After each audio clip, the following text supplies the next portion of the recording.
So welcome everybody to the Claigan webinar. There's a lot of detail in this one. It's pretty big. So I'm going to be moving some pace. I'm going to try not to turn a whole sentence into one word and try to speak very distinctly. So we're talking about creating a SCIP, substance of concern in products declaration with incomplete component data. Basically, how to create a SCIP declaration with partial or missing supplier information, which, by the way, is the standard situation. This is the situation for virtually all products. There are a few exceptions, but generally, most companies looking at having to do a SCIP declaration and not having a nice, perfect, up-to-date data set, or even halfway there. So a bit of agenda. I'm going to have a bit of introduction. Not going to take too long. I'm going to talk a little bit about the SCIP database. Then I'm going to talk about the problem we're working on here, incomplete part data. This is the normal situation. There is value in the part data, but it's not normally the solution in of itself. So I'm going to talk about how to leverage the value of your part data and not be hamstrung by the fact you don't have it all. So I'm going to talk about some of the options and the different stages. And we're talking about outputs. We're very output focused. What is the output? You're not doing this, for your company's not doing this restricted materials compliance for fun. You're doing it because you won't have to sell products in jurisdictions. So we always go, what's the output? And what's the best way to get there? And there's a number of outputs in here. Eventually, you're going to have to be in the IUCLID system. But in between, there's going to be work and churn and discussion. And the people on this call will be obviously much more knowledgeable than most people in their company.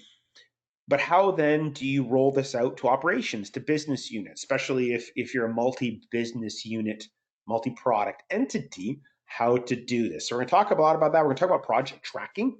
So we're going to talk about how to create one, how to leverage it for others, and then how to do project tracking. And that is going to be, for a lot of people in this call, definitely a disproportionate amount of your work. And there are definitely a lot of elements of this you can outsource.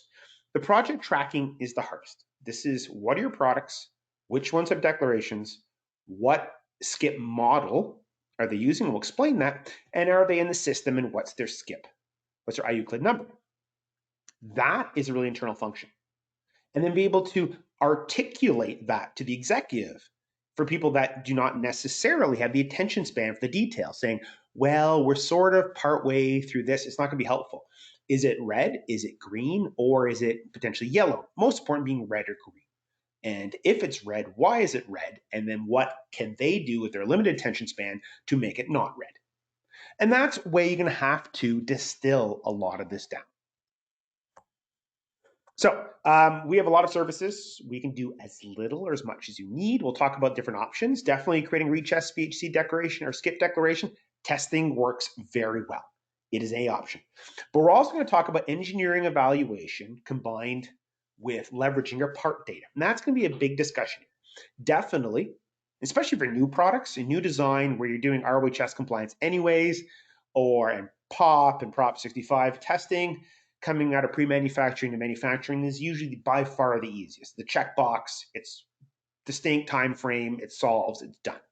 However, that is not necessarily viable for your wide range of legacy products or the wide range of products you make. So we're going to talk about engineering evaluation combined with what part data you do have and how to leverage what you do have and not be hamstrung by what you don't. And we can create SCIP files. We can definitely create working files. And anything we've ever tested for REACH SVHC for anyone, it's very straightforward for us to create a SCIP file. We'll talk about that. And then doing IUCLID submissions. We can do it. We can do it for you. We can help you do it for yourself, where we sit in a web meeting, you do it, and we sit over your shoulder. It is very technical. In certain cases, when we're making the Excel sheet, we basically do the IUCLID submission at the same time because we have to verify fields. The fields are not necessarily like customs codes, 100% exactly what the outside world thinks it is. And there's a lot of detail. So we can do as much or as little as you want.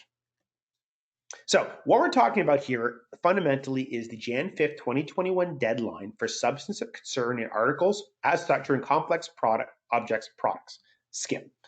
Manufacturers have to register their products and their SVHCs in their products in IUCLID by Jan 5th, 2021. So if you have a product where any component has an SVHC above 0.1% by weight of that component's weight, the product and the components will have to go in the IUCLID system. And there's a prototype version now open as of February, and that's what we're going to use as examples.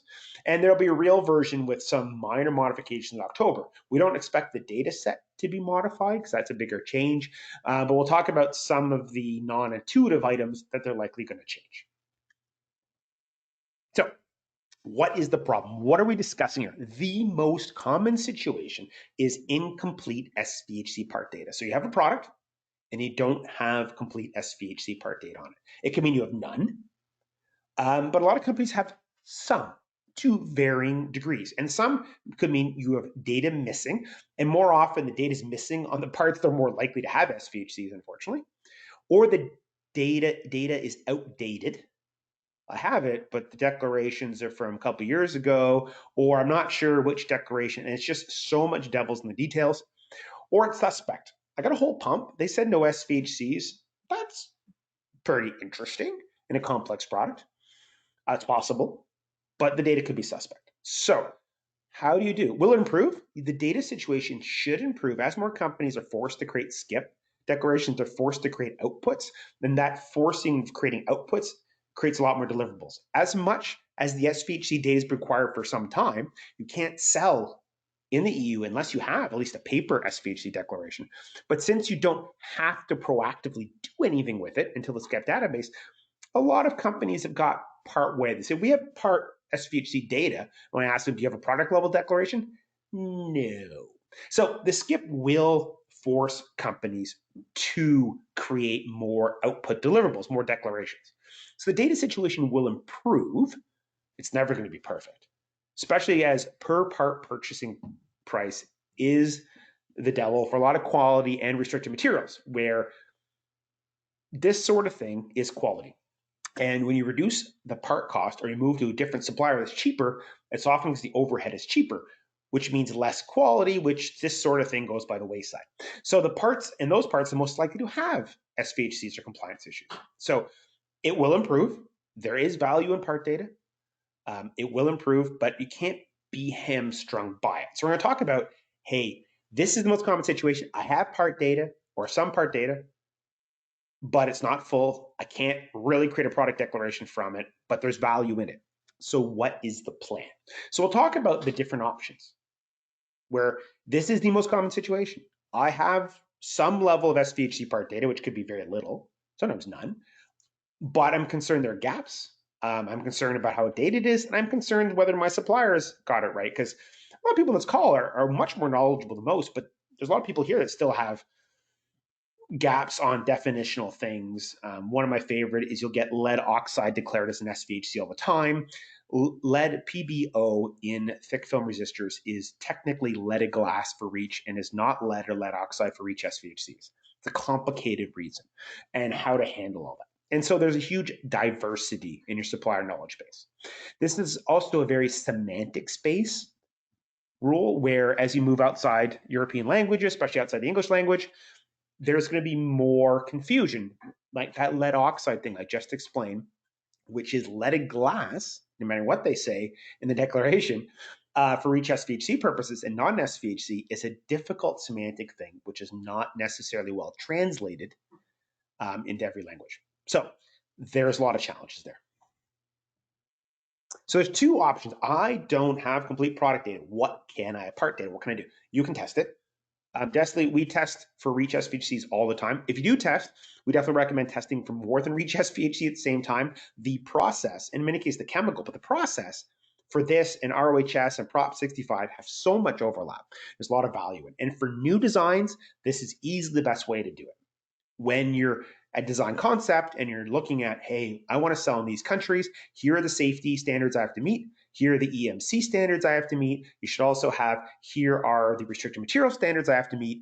And like safety and EMC, coming out of pre-manufacturing into manufacturing, as long as I have the test report for that list, the product line manager can check box it and move on. So especially for new designs, very, very effective. Or for legacy products, you can test an individual product that represents others and leverage it. So it's huge value and it works fantastic. We'll talk about it. However, the other one, there are more than one option. engineering evaluation. And we're going to talk about this one in more depth, where you declare based on what SVHCs can be there based on the materials used. So for example, you have silicone, you could potentially have residual D6 siloxane. You don't know whether you do or not, but as long as you declare, you're compliant. And then you make a declaration based on these risks, and then you take what part data you do have and see how many, and verify that it makes sense, but also you can reduce the amount you're declaring based on what you have. So, and we'll show a lot of examples of that. So make a review and declare based on the materials you use, and then take your part data, map it against it, and we'll show you why that works really well, to reduce it. Again, this is not a restriction, it's a declaration. As long as you declare, you're compliant. So we're gonna do this in a very practical way. Option one, testing, most accurate. When in doubt, it works, especially with us. We're really experienced complex products. We're still running right now. We have a very strong lab. We do this all the time. We test, goodness, 1,000 products a year for REACH SVHCs, complex things, not single materials. We know exactly what we're doing. We have a resolution path for every single SVHC. It works great. It takes at most 4 weeks and you're done, and it's amazing, and it works. This is not necessarily viable for everybody's situation. New products works fantastic. We definitely recommend it. If you're doing compliance for other things, ROHS Prop 65, they end up being very incremental cost together, and it works amazingly well. So when in doubt, I don't have anything, I don't have the resources, testing works. But we're going to talk about, and so the web demonstration like we did last week for those, we haven't put the recording up yet, we're still debating that. And thanks to the audience and all the comments. I am working at speaking slower, mostly. It was neat. I got to listen to myself, and so I got to have feedback and working on that part. So we did a web demonstration last week where we showed testing. And it's a very viable approach, and we explained a lot of the methods. Yes, we had to go a bit briefly on some of the details. We have process flows for every single SVHC, so how this all works and how we do it all together. It was great. It was wonderful. The product we just picked up on the market. It's a wonderful product. It doesn't have to comply to too much in Canada. Worked great. But this is one we just bought at a local store. So testing, big advantages, most accurate method. It's got a defined time frame. You're done in that 4-week period or less, depending on how complicated it is. It's not deploying supplier data at all, and you can do other regulations. If you're doing ROHS, Prop 65, POP, REACH, restrictions, everything at one time, it's the easiest way to do everything. It works. It is the when in doubt, this will work. Option two is we're going to talk about a lot here is engineering evaluation, where we evaluate a product based on the risk of SVHCs in each material. So this is ABS, it's low risk having SVHC, unless it's outdoor rated. Outdoor rated means it's UV stabilized for outdoor use, and that could have a UV stabilizer. But then we have PVC, and it's high risk for very specific SVHCs, phthalates, and SCCPs and bisphenol A and all of that. And we have a very, very detailed restricted substance risk list. So we look at materials not by, hey, where is DHP, where is BPA, et cetera. We look at here are a list of materials that have SVHCs or can reasonably have SVHCs, and this is what they are, and this is the conditions that have to occur. And so you evaluate the product based on the risk, and this is a more specialized knowledge, but you can learn a lot from this, and then declare based on the SVHC risk per material. Then when you do one product, and normally we do definitely the first product with you. Right now we do it in a very, very good web meeting. We can also do it on site, but the web meeting is a very effective way where we can show picture in picture and really detail. We like to take, here's your product, send us your product. We'll do it over the web. So all the different stakeholders, many at homes right now, can see it. And it's basically, here's the material. It's this material. This is why we're declaring it. And then a lot of times people go, wait a minute. That's our 12-cup coffee machine. Our 8-cupper is virtually identical materials. And based on what we just talked about, this is how different it would be, or it would be identical. And so leveraging the risk model, so we end up creating a SCIP declaration model, and we'll show examples of that. And the other products can either use the same one or virtually identical. So you create the model of what could be there. And then if you have part data, take it and we'll show examples and leverage it and say, okay, we said these could be there. You know what? We have SVHC data for some of those parts. What does it say? Oh, it says it does have it. Awesome. Or it says it doesn't have it. Great. We can take those parts off the declaration. And so we're going to show a lot of examples. This is the main we're going to talk about. Testing works fantastically well, very accurate, also takes care of human error. One of the biggest problems we have with compliance is human error in the supply chain, where the part either inventory mistakes, compliance mistakes, not paying attention, we get human error in the supply chain. But we'll explain how we actually do it for engineering evaluation. It is not perfect, but again, this is not a restriction. And you're going to put a caveat saying this SCIP declaration is based on best efforts and so on and so forth. Be honest, but it's not a restriction. The key compliance requirement is to have the declaration. Minor errors are basically have no penalty. It's very different than ROHS, very different than POP, which is thou shalt not have. This is thou shalt declare. So we're going to take the same coffee machine. I'm not going to do this one live. And what we do normally is a hands-on evaluation. So we've done a lot of on-site versions, which is great. But at the current situation, we're doing a tremendous work on web where somebody sends us their product and we take it apart with them and very interactive. And when we create the declarations, we're going to create the first ones and then we're going to hand it off to you in the web demonstration to create the declarations with us feeding you the information. You're going to find a lot of your churn, and we'll explain why later, is going to be manipulating an Excel chart of which products use which models, which ones are keeping track of, a lot of project tracking. So if we enable you to do them, it doesn't mean you'll be able to do them long term. We can do anything you need, but it gives you a much better knowledge base of what levers you can twist and turn or push when you're going over, a much better knowledge base. And a lot of people on this call are going to be the guide dogs for business units, their own business units. So we try to enable you, not just show you, but try to do it with you, where we do hands-on. And then once we do the declarations, we're going to have you fill in the sheets. We're going to provide you the sheets. I'll set up for you, help you manipulate and fill them in and going, hey, wait a second. I just did the 12 cupper. If I do the 8 cupper, I just change this, this, and this, and I have the 8 cup SCIP declaration. And so that's what we're going to talk about. So it's really good. We do this web all the time.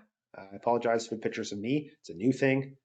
A lot of people here are really keen about it. We'll see. So what we do is, whether we're on site or web demonstration, is we take apart the product, whether physically or virtually, we're basically pointed out, and bucket the materials into high risk of having an SVHC, low risk of having an SVHC, and we have a very detailed restricted substance list and approach, or unknown. So this material is ABS, low risk. This material is silicone, high risk. This material is soft. I have no idea what it is. So we feed back to your engineer and you look at your BOM and say, hey, wait a minute, this is silicone or this is polyurethane, and then we rebucket it. So as we do it, we'll end up with most materials bucketed high or low. We'll have a couple of materials we don't understand, and you feed it back to your own technical teams, and they often go, okay, well, that is actually this material, or that's PTFE, and then we reassign the risk to lower high. And eventually everything gets bucketed, and very quickly actually, in lower high risk. There might be 1 or 2 materials left over, which get fed in later, where nobody can really answer right now. But generally, almost all products, we end up bucketing everything lower high risk. And then from that, we don't necessarily do any testing or supplier data gathering. We just declare the high risk material. So we got silicone. Silicone can have D6. As long as we declare D6 siloxane, we're compliant. Awesome. The requirement for compliance is to declare. You can choose to do more work, but you don't have to. This is where part data will come in. So I'll explain this. So this is what we do. The idea is, when we do the web demonstration, is to bucket the parts high risk or low risk, or if we don't know what the material is, feed it back, and somebody at your end goes, okay, I've looked it up in the system, that's nitrile rubber, okay, we rebucket it. So the way we do this is we do a bit of education, explain what we're doing, some slides in the process, and then we review hands-on, taking the product apart, like taking that coffee machine apart and showing it's this material, it's this wire. And we'll show some examples actually from that coffee machine in a minute, and create a model for risk. We're going to create an Excel version, which we'll show. And then when we do the 12 cupper, a lot of people are like, well, actually the 8 cupper is really not any different, or it has 3 more brass parts, or so on and so forth. And it creates a much better basis to expand it across many products. And then we take whatever part data you have and say, hey, wait a minute, we have some SVHC data. Awesome. We'll take the model we just made, and all we care about at this point in time is, the silicone, the brass, the wires, the buzzer, everything we just declared. What SVHC data we have? Oh, look, the data says these 3 silicone don't have it. And we'll show examples, and then we update the model. So it's really good. So you don't have all part data, but you have part data and it has value, but we can't let it stop you. So let's create the declaration model and then leverage the part data, a little as much as you have, to refine the model. It's really, really useful. People at different phases. We come into situations all the time where people say have some part data and nobody really knows what that means necessarily, but this always works. So for example, we did that coffee machine. This is end review, not testing, but just looking at it. We have tested it, but I'm not leveraging the test data for this, by the way. I'm doing this from just taking it apart. So you have to do it by the GPC code. And you have to have its customs code. That is actually not the customs code for that machine. I can tell from here, but it's close enough. The GPC or UPC codes, the declarations at the product level. So if this is a black coffee machine and you had a red one, then there are 2 different declarations, 2 different IUCLID files. However, their models will likely be, the SCIP models will be identical. They'll look the same. So stay from the bottom left, it has a wire and cable. It's got flexible PVC in the cable. It's got flexible PVC in the strain relief for the cable. It could have DHP. And there are 6 different, what looks to be PVC. And if we didn't know it was PVC, we'd feed it back to you and you say, yes, that's PVC, or you don't know, we'll say it's PVC for the moment. And it could have DHP in. So there's 6 instances of flexible PVC, different materials, that I could have DHP. There are 2 polyethylene closed cell foam. So closed cell foam is foam that you can't breathe through. Now, normally, as an example, I would blow through the foam to show the difference between open cell and closed cell. But with the current COVID stuff, that's not as popular as it used to be. So closed cell is like your pool noodle. You can't blow through it. The air pockets are sealed. Open cell is like your couch cushion or your car seat where you sit down, the air goes whoosh, because the plastic cells are open. They're not encased bubbles and the air flows through it. So closed cell foam is often made with ADCA. It's got a slightly different name. That's the common name. And we'll show you what the real SVHC name is. It starts with 2 C's. We call it ADCA. And what it is, it's like the yeast for polyethylene. So when you make bread, for example, and I think I've explained this one before, the yeast eats sugar, and when it's hot and wet, releases carbon dioxide and creates little carbon dioxide bubbles, and it creates a foaming. So when you say the bread is rising, it's actually foaming. And then you cure the bread by putting the bread in the oven, and it's cured. And so it's the same thing here, is they use ADCA in the polyethylene and some other materials, where when it gets hot and wet, it releases nitrogen and a little carbon dioxide, but mostly nitrogen bubbles, and creates nitrogen bubbles. And that's the foaming, and then they cure it. So ADCA is the yeast for polyethylene foam. It's also often the yeast, unfortunately, it's also often in flour in North America for a variety of excuses.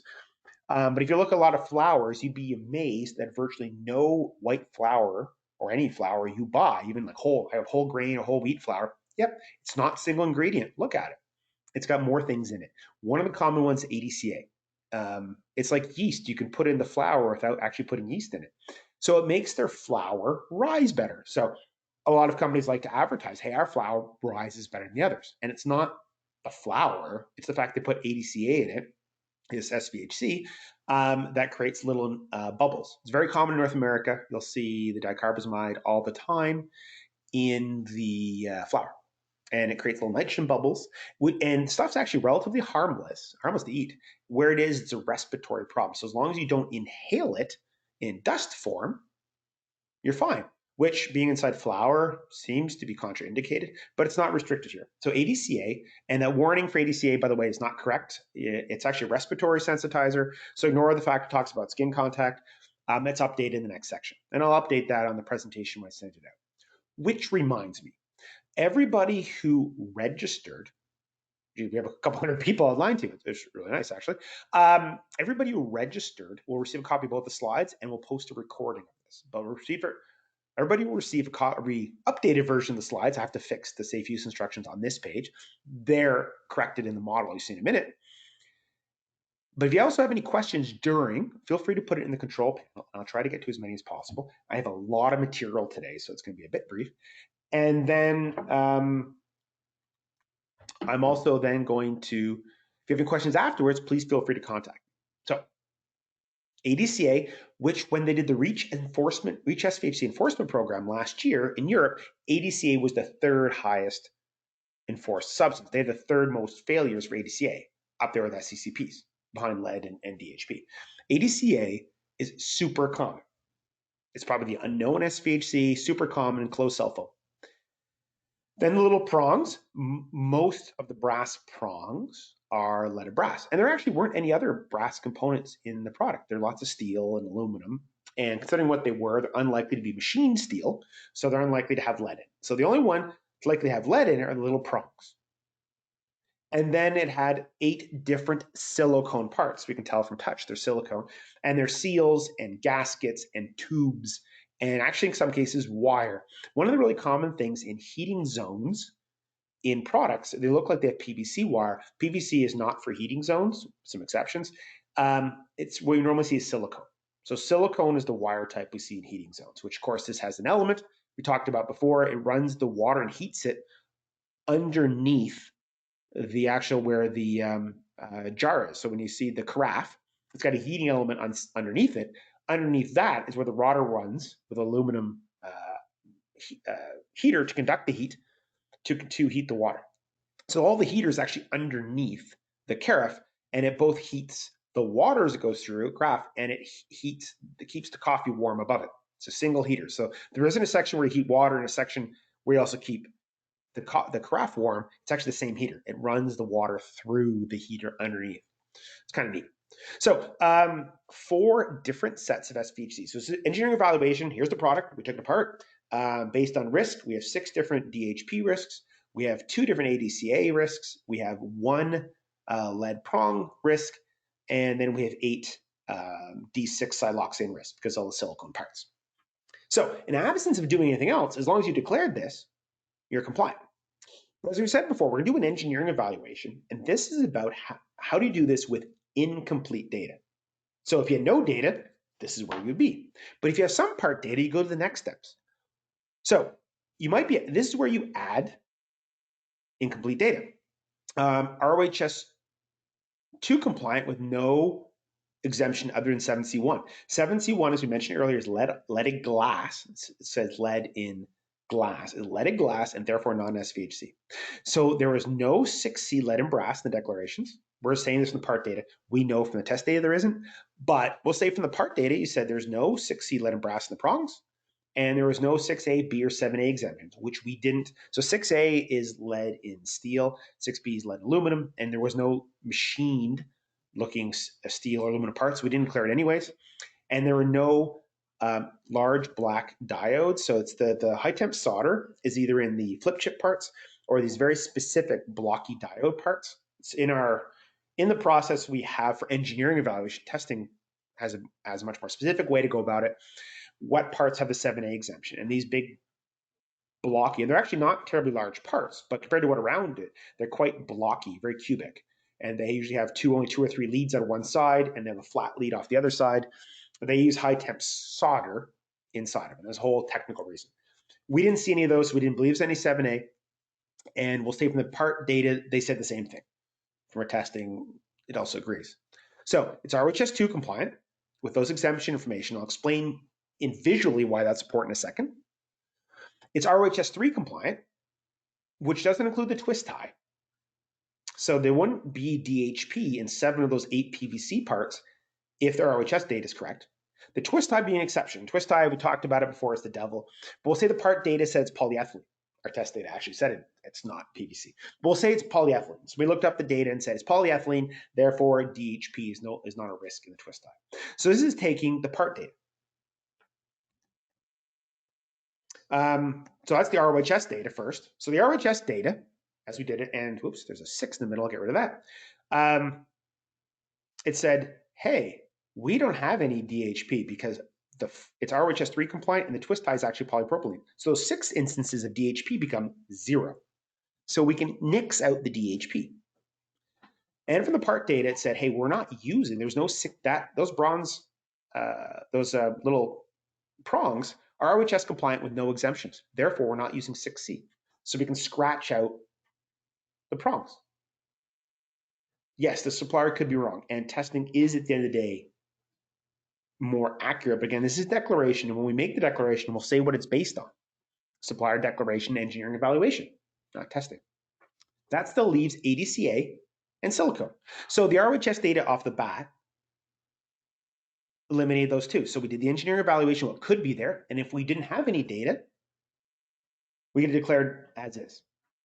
So we're saying we have this ROHS data, and those two get nixed off. Then we've gotten some SVHC data. Of the 8 silicone parts, 3 had no SVHC data, 2 had pre-July 2018 data before D6 joined the list, and 3 has modern SVHC data that says they have no SVHC to declare. So of the silicone parts, 5 of them still could have D6. 3 of them, the suppliers, they don't. So we're going to say, hey, we're basing this on supplier declaration. Therefore, we can go down from 8 silicone parts with D6 to 5. The foam, we have no SVHC data, so we can't nix it off. So what ends up happening is we've already not nixed the 2 whole parts off because we have the ROHS data. And then because we have some SVHC data, we scratched out the D6 instances from 8 to 5. And this is not an atypical situation. You can also look at it, hey, knowing this, let's go to the 8-cupper. How different is it? Well, it turns out, once we look at it, we have 4 silicone parts. We could use the exact same model. Even when we say 4 or 5, you could probably argue that any individual unit might have slight variations, and you use the exact same model. You just copy one into the other. That's something you do in the worksheets. We'll explain that a bit later. But this is from declaration and what part data was available, both leveraging ROHS data and SVHC data as they had available. What we just talked about, what they had, is not abnormal. So this is where we go to the next phase. So now this is what in a visual form, this is what our SVHC declaration is going to look like. 2 components, 2 polyethylene foams with ADCA and 5 with D6. It doesn't mean they have it, but they could. And as long as you declare, you're compliant. It's not a thou shall not have. So you end up with this. And that's the situation. Now that complicated declaration is simplified to this. And this is from engineering evaluation and from what test data you have. And you'll find if you follow this process, especially working with us, you're going to find you're going to be able to leverage it very effectively into very similar products. There's a coffee machine, you know what, the blender, the only difference is it has a leaded brass shaft. So we have to add that in. But otherwise, it's pretty well the same thing. So then we create an Excel version. Here's one. And the reason we do Excel first to Google Sheets is it's much easier to manipulate. So a lot easier to manipulate this, goes really, really well. So with the stainless steel cup maker, we put the name in, you can go up to 200 characters, you can call it whatever you want. We put its UPC code. So consumer products are encouraged to use UPC or GPC codes. Professional products have a little more leeway. You can't really just use overarching model, but you really want something that when they get the product, when they look at the back of the product or its packaging, they'll have a number or identifier that they can relate to this. It's pretty open-ended, but if you had a black stainless steel coffee maker, a red one, a green one, they'd have to have 3 different listings. They would literally copy paste of each other with different names and different UPC codes. It's called cloning. So inside the system, you can just put a clone button, create a new one, update its name and UPC code. In the Excel, we'll show you how you track that. You're going to end up with 2 IUCLID numbers, one for the company registering. So it has to be EU entity. However, they're working on how, so technically in Canada and the US, we can do one right now anyways. There's nothing stopping us. Technically in the future, it has to be an EU one. However, they're creating a setup where it's pretty easy for a US one to do it. And so they're working those details out. That's some of the changes that are going to happen for October. So the company's going to have an IUCLID ID, and then once you put this in the system, it's going to have an IUCLID ID. But while you're still in the working phase here, it won't have one. Then you're going to have a customs code, coffee maker, and when you're actually putting in the customs code, we'll show you an IUCLID, basically typing in numbers, and as you move along, it's going to refine your search until you have something to click. Component safe, is it produced in the EU? We're saying this one, no. You have to fill this one in. It's either no, yes, or unwilling to disclose. Safe use instructions, we keep all the SVHCs at the component level. So we don't put SVHC information at the product level because safe use. The safe use follows the component. So we keep all the safe use instructions. Then we have a comment, it's characteristic here, we'll say later, comment, where a declaration contained here is the best of, we'll make ACME being the manufacturability, individual units may have more or less of each SVHC component than shown here. Right now we're saying there's like 2 closed cell foam. You know what, the next one might not have enough ADC, it might be 1. We're saying this is what it's based on. Some companies say this declaration is based on engineering evaluation and supplier, engineering declaration and supplier part information. They want to be honest. Again, this is not a thou shall not receive, thou shall not have, sorry, not receive, thou shall not have, it's a declaration. So just be honest. Now, then you link it to each article. In the worksheet, we just list all the different component models we created. And we use generic ones because it's a lot easier to control. Don't worry, we'll show you how it works out. When you have a specific situation, like I'm selling the brass repair part, what you actually do is you have a separate listing for the specific SKU of the repair part, and you have it point directly to the generic component. It's a lot easier to control at the generic component level. We have brass first because it's the most common. This one has 0. So in IUCLID, we wouldn't enter or link it to a brass component because it doesn't have any. But from a worksheet, it happens to be the first on our list. Closed cell foam, it has 2. Silicone components has 5, and there's a variety of other listing. And so what we often do what we do for our customers, you create a system here where they can pick and choose the most common component models and how many they have of each. Especially for business units who don't have the knowledge base and how to create the component declarations, you create generic ones and they just click how many they have of each. So this is all this at the product level. It's just basically the top level information and then linked to the components that have the SVHC data. And the SVHC data, this is what we'd have. It's closed cell foam. When it goes in the system, it'll get its own IUCLID number. We put a part number here, but it's an internal part, so you can call it whatever you feel like. If you sell it separately, you'd have a separate SKU for that part. Like you sell the closed cell foam for some reason as a separate repair part. More likely you sell a silicone tube as a repair part. That SKU will get its own SCIP listing, and then you'll point it to the generic part. So there's the part number, the customs code, we can argue whether those are correct or not, it's close enough. Is it made in the EU? Since the repair part, it may or may not be. We'll say unwilling to disclose. And then safe use instructions. So ADCA is a respiratory sensitizer, so its safe use instructions in its REACH registration are all around inhalation. Avoid breathing dust or particles, may cause allergy, asthma symptoms, or breathing difficulties if inhaled. Basically, don't inhale the foam, which I don't see why you would, but it's amazing what happens in this world. Silicone, on the other hand, is a bioaccumulant. The siloxane, D6 is a bioaccumulant. It's not around allergies or physical contact or ingestion or inhalation. It's about proper disposal. Don't throw it out. Don't flush it down the drain. Fair enough. Don't flush silicone down the drain. So for the closed cell foam, you say, what candidate list, which REACH SVHC list did I do this to? Not which list is ADCA in, which list did I do the review to? And it looks like year and month. It's actually year and list number. So it's the first list of 2020. The January list of 2020 is 2020-01, not because the 01 is January, it's just the first list of the year. When they update it in July with up to another 5 SVHCs, it'll be 2020-02, even though it's in July. You just pick the list. You actually also have to load this list into the system. I'll show you how to do that.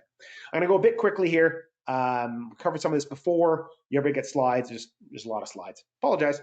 And then the SVHC is ADCA. How much is in there? I really don't have any idea. It's about 0.1. So 0.1 to 100%. And then we list the polyethylene materials category. Everything here is mandatory, but this is all what you have to put in. And as long as it links to this, we're fine. Then we click the IUCLID version. So it's the web version. And if you want to see more details how to do this, see your webinar from about a month ago. The slides and recordings should be online. This is the web interface. There are other interfaces which will be available in the future. The web interface is the one that's available today in prototype version. When you go into it, there's lots of help screens. One little tiny problem, it's missing one help screen. So you go into the system, you're going to go into articles, you can have your own little sandbox. You won't be able to see anybody else's stuff, but you have your own little sandbox. One thing that's not intuitive is you're going to have to drag drop the SVHC list into it. It doesn't actually currently contain the SVHC list. It's a bit of a weird thing. Every data file you create contains the entire data set, including the SVHC list you're using. So you actually have to put the SVHC list into your sandbox. It's a bit weird. They're looking in October to having already there, or possibly April version having already there. So where you get it is you have to go into the SCIP website. There's a little IZ6 file, I6Z, sorry, I always get that backwards. I6Z file, it's basically .zip. You just download it. That's the 2020-01 list. And then you drag drop it and upload it into your system. So you have it. So that's the one non-intuitive thing. It doesn't really tell you to do that. The website does. You have to go drag drop the list in. Mine says 2020-1 because I have more than one on my, this from examples, I have more than one in my system. So basically you have to drag drop it in there. And then you create the IUCLID declaration, which we explained a lot more in detail a month ago. But you can see the structure here, same as we talked about in Excel. Here's the coffee maker. It has closed cell foam and a silicone component. That, which we, after doing engineering evaluation and comparing against part data, that's where we ended up with. So you have the stainless steel coffee maker, you have its article, your UPC code, you have its customs code, which looks at the right one. We don't put safe, then you have to put safe use instructions, which we click no safe use instructions for the product because all the SVHCs are the component level. And then we link the the closed cell foam, and so there's two of them, and the silicon component where we say is 5. We also have to create the closed cell foam in the silicon component. Now, the nice thing is using generics is once you create them, you just keep reusing them. It's a lot easier. And that's why in the Excel sheet, we use generics, especially when dealing with business units. We're saying, hey, here are the different components you can choose from. If you're in a situation that's not covered here, talk to me. We'll create the component model and you just say how many. It's a lot easier. So instead of doing anything technical, the business unit's just saying, I have 3 or 0 or 2 or whatever. And so here's the closed cell foam. It's a generic part. So it's internal parts. We create an artificial part number for it. It's fine because it's not saleable on its own. It's part of this coffee machine. It's customs code for polyethylene. So it's probably not 100% right, but I'll do for the moment. Safe use instructions, because the SVHC is the component level, we put the safe use instructions here. It's ADCA, which is a respiratory sensitizer. So all the safe use instructions around don't breathe it. This text is directly from the REACH registration safe use instructions for ADCA. And down below it says we've reviewed this the 2020 first list. It's ADCA, diazine 1,2-dicarboxamide, which it shorts to ADCA for some reason. It's between 0.1 and 100% from the pull down menu. And then you have to pick a materials category. It's mandatory. And we picked plastics, polymers, polyethylene, low density polyethylene. And that's the component data. Now, when this updates, say in July, the new list comes out and you decide to update in August, you'd say, hey, look, there's no new SVHCs none of the new SVHCs will affect my closed cell foam. So you'll update the candidate list version from 2020/1 to 2020/2.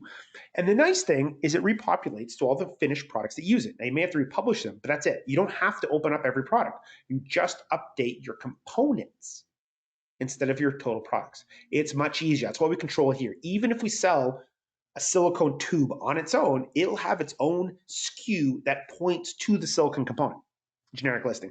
We control the SVHCs at these generic component levels. It's far easier to control. You'll also find when you're generating declarations with the business units, it's a lot easier if they basically have, here are the 12 models to choose from, the models of different components. You say how many of each you have. If you have something new that we haven't listed there, tell us, and we will create a new component declaration model for you to click on. It's a lot easier. And if you have multiple people potentially loading things in the system saying, hey, if we've all agreed upon the 12 different component models, all you're doing is you're just putting your part information in and checking how many of each component you have. You don't have to know anything technical. All the technical stuff is handled by the core person who knows what they're doing or someone like ourselves. So much easier. When you do the work, realize about 70% of your work is going to be finding out what SVHC is in your product. That work, whether testing or engineering evaluation with part data, that's going to be most of the work. A lot of people are focused, like, how do we upload in the system? Finding what SVHCs you have is most of the work. Then the Excel work, where you do and try to organize which models, what are you going to say about each part, agreeing about what you're going to say about each product, creating models for the different components, and then moving the business units, and then keeping track of which products have been solved, which ones don't. That's going to be a lot of work. Putting them in the system, 10% of the workload or less. It's not hard. If you need somebody to do it for you, we can do it. What we'd often do is, definitely for a lot of companies, we create all the component models for them, and all they're doing was when they load it in the system, saying how many of each they have. It's real easy. We can still do the other part too, but we just create the technical parts, and you put a product in. I'm putting my 8-cupper in. It's got 4 silicones and 2 leaded brass. Awesome. And the models are there. They say 4 of those, 2 of these. Easy peasy, no technical knowledge. So again, the 2 options, as product testing, which works great. And if you're doing a new product, new design, it's the best way to do it. If you want to be really defined, it's exceptional, especially if you're doing something else like ROHS and Prop 65. It's a fantastic way to go. EU MDR, whatever else you do. Or the other part we're talking about, you can do engineering evaluation, where we evaluate the product based on the risk of each material and then take what part data you may or may not have and leverage it, like we do here. It's a fast way to do it, where we create product declarations with you, even taking the time to explain it in a couple hours instead of months. It's not perfect, but it's not a restriction. It's a declaration. And then when you say we're doing it based on this, just say you're doing it based on that. Be honest. Don't lie to anyone. Just be honest with it. So the next challenge, that sounds awesome, technical, and we can help the technical part. You're going to have a lot of organization, and almost everybody on here is probably going to be tasked with some element of this. If you have one product in your whole company, this is not going to be a problem. But if you have hundreds or thousands of products, this is a challenge. What products have SVHCs? What's the SCIP model? So the model we're talking about is that Excel. It has 3 of these, 2 of those, 4 of those components each product uses. And has somebody put an IUCLID in? And then you have to organize the work. Who's going to do it? Business unit, stakeholders. What we find is it much easier if we create the models for you. And then people just say, I have 3 of those, 2 of those, 5 of those, 0 of those. Way easier. The technical level just dive bombed. How to track progress. You're going to have to communicate how far along are you to somebody who will probably have a limited attention span. There's a lot of acronyms here. It doesn't help for attention span. So I'm going to communicate this. So that's a big part of the workload. So what we often do is a tracking sheet like this. What's the SKU? What's its product or description? Because often SKUs are nice, but not all humans can remember what an 8-digit number really means. Some people do.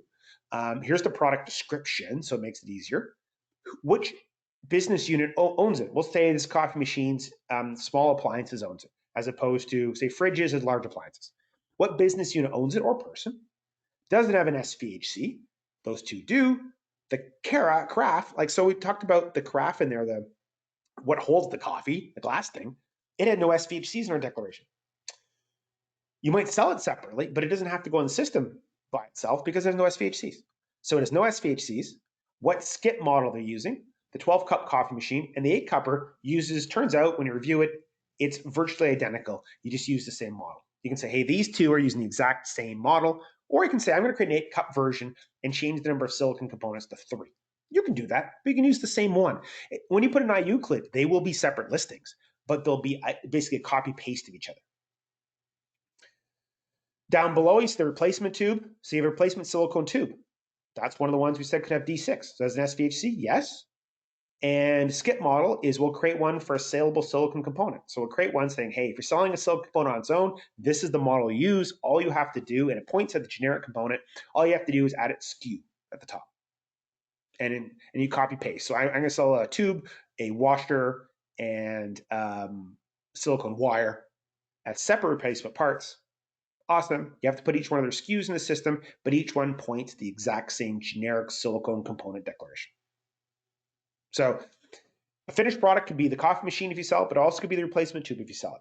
Focus on the coffee machine first and then get to the replacement parts when you get to them, because you can infer it's already covered. They'll want every SKU that's sold separately to be in the system if it has an SVHC. However, if you can argue that it's under The coffee machine one, they'll give you leniency. So you need a tracking sheet. And this is nice. It's like 5 parts. A lot of companies who deal with, they say you sell batteries, good example. It's got 8 different sizes of batteries. They have packs of 1, packs of 2, packs of 4, packs of 8. I can sell them in cases. They all end up having the exact same battery declaration, but you end up having to create SKUs for each listings for each one of those that points to the battery and how many batteries it has. So you end up creating a battery in IUCLID, and then for each pack of it, which are different SKUs, you have it pointing to the battery, which contains all the information and says it has either 1 battery or 2 battery or 8 battery or whatever the numbers are. So the tracking sheet might have more columns in here for that kind of thing, but basically you need a tracking sheet. And believe it, and we can do a lot of technical things, but this is going to be on the internal stakeholder more than anything else. We'll help, but you're going to have to take a look. Here are my SKUs we sell. What's the solution for these?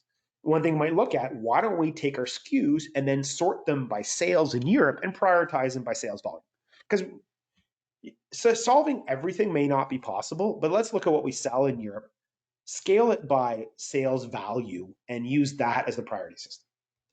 Oh yeah, we have to really do our coffee machines. We sell 15 million a year. We sell 280, so we sell $1,500 of replacement tubes a year. We'll get to the tubes when we get to the tubes. So you have to be really rational. So again, what we can do for you, we're mostly on time. I went a little fast. A lot of slides, by the way, nearly 40 slides here. I apologize, I went flippity. And there will be, everybody get a register will receive a copy of the slides. So 2 different good options we do. We do testing, and it works great. We also do this engineering evaluation. The web, especially right now, where stakeholders are at home and spread all over the place or different countries, you go, hey, just send us a product. We will do it all with you. We'll do a little education like this, and then we'll take the product apart with you and show you the material, and then create the SCIP declarations for you, and then create all the SCIP models underneath it. Here are all the different models you end up using, even the ones you're not using right now. So it becomes much easier, and then we'll help you or on call from then on to help you as you need. You'll have lots of questions. You say, hey, look, we have this model or this question. What do you want? How do we handle this? We'll help you. Everybody you'll interface with will be very technical. We have a lot of people who've done a lot of that. We definitely have easily the engineers who've done the most of these of anybody in the world. We've seen basically every type of product. It's really, really straightforward for us. We can create the Excel versions. We can get the IUCLID submissions, no problem. What we often do for IUCLID is create the first one and then create the IUCLID models for you. And the neat thing about it is we can make the model in our system, download it, give it to you, and you can upload it in your system or literally drag drop, and it's in your playground now. It's really easy. So again, get to questions. Anybody have questions, please feel free to submit it in the question panel, and I'll try to get to as many as possible. Feel free to contact us afterwards also with any questions. You please talk a little more slowly. I'm silly. Are your hand movings while you're talking? Yes. Yes, they are. Good smiley face too. Very much so. I am literally waving all over the place. If we manufacture outside the EU and sell directly to the customer in the EU, are they responsible for the SCIP entry as the importer? So legally, the poor soul holding the bag at the end of the day is the one that brings it into the EU. So they're ultimately responsible for making sure it happens.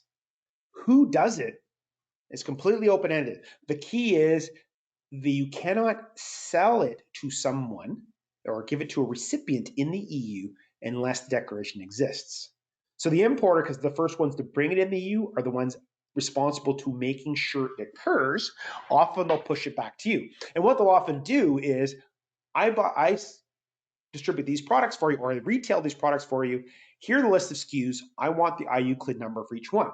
Or if they don't require one, identification why they don't require it. So that's one of the reasons the tracking sheet is also really important, is because there will be stakeholders in other companies, especially late in this year, want to say, I'm selling your product or I'm integrating your product. I want the listings for everything I buy from you. Here's all the SKUs.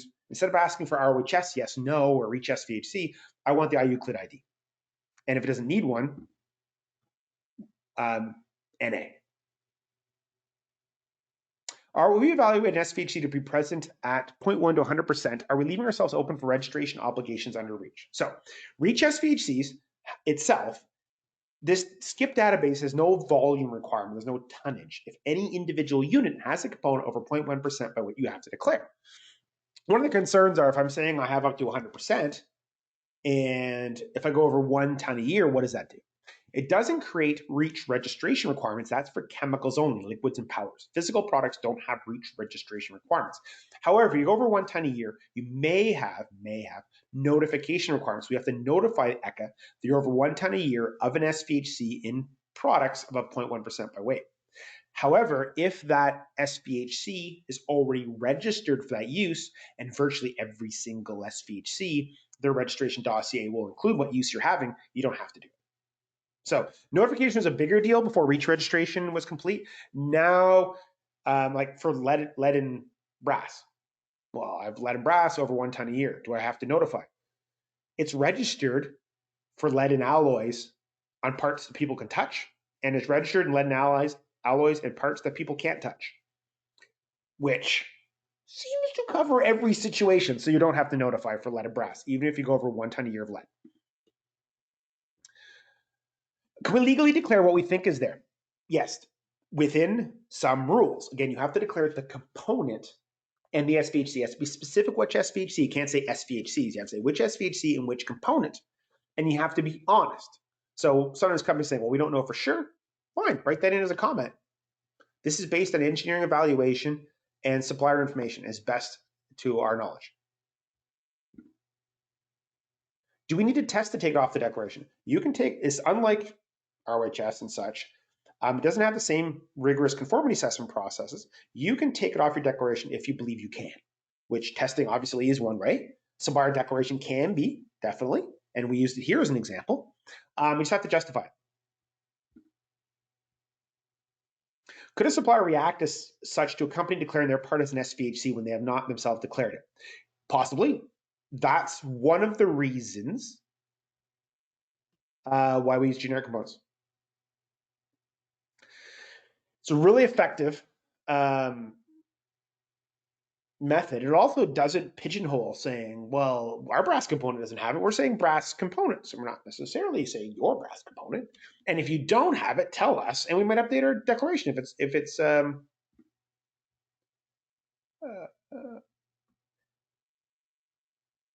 okay. A good question. Just a quick question regarding engineering evaluation. I noticed that you said you can make an estimate since for REACH, all you need is to declare. However, how would you do this for engineering evaluation for ROHS? So we wouldn't do this for ROHS or POP. Those are thou shall not have. We can leverage POP or ROHS data to update a REACH SVHC. ROHS and POP are thou shall not have. They're different. We would potentially do some engineering review to help identify your highest risks of non-compliance, but no, we treat them differently. We do for restricted materials as opposed to declarable materials, we treat them quite differently. We have to make sure they're not there within the rules. Can the company set up in the EU, but the person actually inputting the data be based on non-EU? We do that all the time for chemical information. There's a whole bunch of ways to do it. So somebody, say you have a German entity, they create an ID, they give you the password and a login, and you log in and you do it yourself. Or, which is very common, the German entity has a password and login, you create all the IZ6 files, or 6Z files, I always get that backwards, I6Z files, like we can do, and you just give them to them and they can upload it. And so, for example, a lot of people, hey, what can you enter IUCLIDs for you? Yes, we can, but generally you're not going to want us to. The reason is you have to give the corporate password and ID. Some companies are just fine with that. What usually ends up happening is we create the I6Z files, and then we have a web meeting where you log in and you start uploading them if you have any questions. And that's not that we can't do it. We're more than capable. It's just companies, sometimes they have to get approvals to give out the passwords for their systems, and it's not as popular.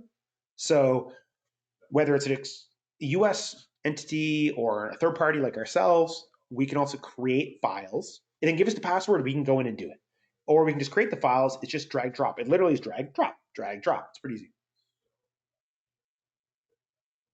Yes, so it's preferable to declare, even though you don't know subs are actually combined. As long as you declare, you're compliant.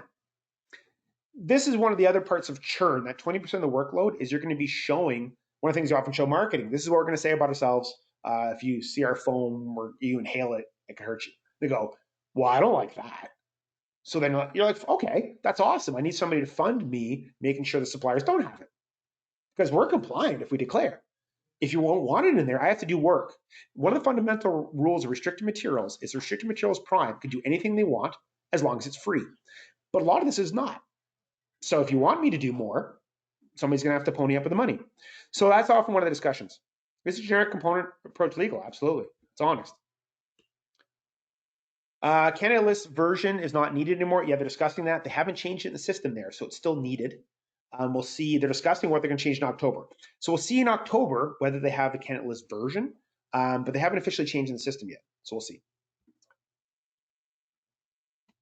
To identify the SVHCs, you start with a list of high-risk SVHCs, or you start with a list of components that are high risk.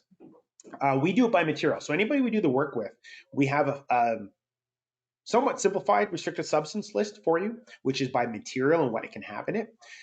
We have a slightly more complicated version because we have more tools. But it's basically, we're not looking for an SVHC, you're looking, what is this material? Oh, it's ABS. Is ABS in the list? Yes, it is. Actually, it's high risk of an SVHC. Oh, when is it high risk? When it's outdoor rated. Is this product rated for outdoor? Oh no. Okay, so it won't have the UV stabilizer. So that's the way it works. Is packaging included in the SCIP database? Yes. Everything we sell. Twist tie being a particular problem. So the packaging, we talked about that closed cell foam is packaging. How do you handle engineered products? Really good comp when everyone's custom. It depends. It depends a little bit how you sell it. So if they all use the same SKU, then we just use the same model. And we say individual units can vary from one another. If they have different SKUs, we often look whether it's kitting. Is it made up of other things? So we're often very, very practical. And then especially professional products where I'm making a assembly line machine and every single company is a little bit different what they need in it. They often simplify that. What's the most an honest, effective way to declare the fact to be customized a little bit? We engineered a bit. So you have to be reasonable and there's some discussion about it. But as long as when they buy it, they can get to the declaration, it'll be fine. Can you declare lead and brass a single material will need to be broken into type? So what we do, as long as they follow the same custom codes, you can just have lead and brass. What we do though, in some cases, like for the silicone, I didn't show this example, because it can be in washers and tubes and wires, which are quite diverse, we actually put in the, as name, silicone, and then we have basically alternative information, is this includes washers, tubes, wire, silicone wires, etc. So if you think there could be confusion, but the generic component, we recommend putting again, you can have alternative names under it, information, saying what component types that really means. So we do that all the time. Can you please include an example Excel file of the slide set? That's unfortunately proprietary as part of the project, but anybody who does a project with us, that's obviously one of the outputs. So just do one with us, even a single product. You'll have the model from what we worked on at the time. So very common part of any product. 6C, lead and brass. 6C, sorry, is the ROHS exemption for lead and brass. Very good question. Last ones, there's a lot of questions I forgot. Sorry I didn't get to everybody's. Please feel free to contact me. I'm kind of running out of time. In the case of silicone washer, what if there's an SVHC in the packaging for the replacement silicone washer in addition? That's awesome. So if this skews the package part and the washer, we'd actually have the packaging, the SKU, which is both, have two silicone components in it, two generics. And you want to make sure your generic part includes whatever the packaging type is in its generic declaration. But generally, with the silicone component generic declaration, we say this is washers, tubes, wires. You want to make sure other situations are included in there. But yes, if the packaging and the product both have the D6 potentially, we just, here's the SKU you're selling, it has two silicone components.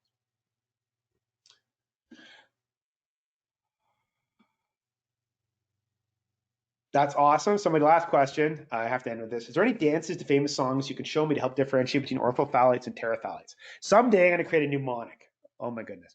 So they can show you pointing two arms in one direction and then arms in the opposite direction, where ortho is the same side, terra like a pterodactyl is opposite sides, which I am doing right now, actually. I've got my arms out to the side.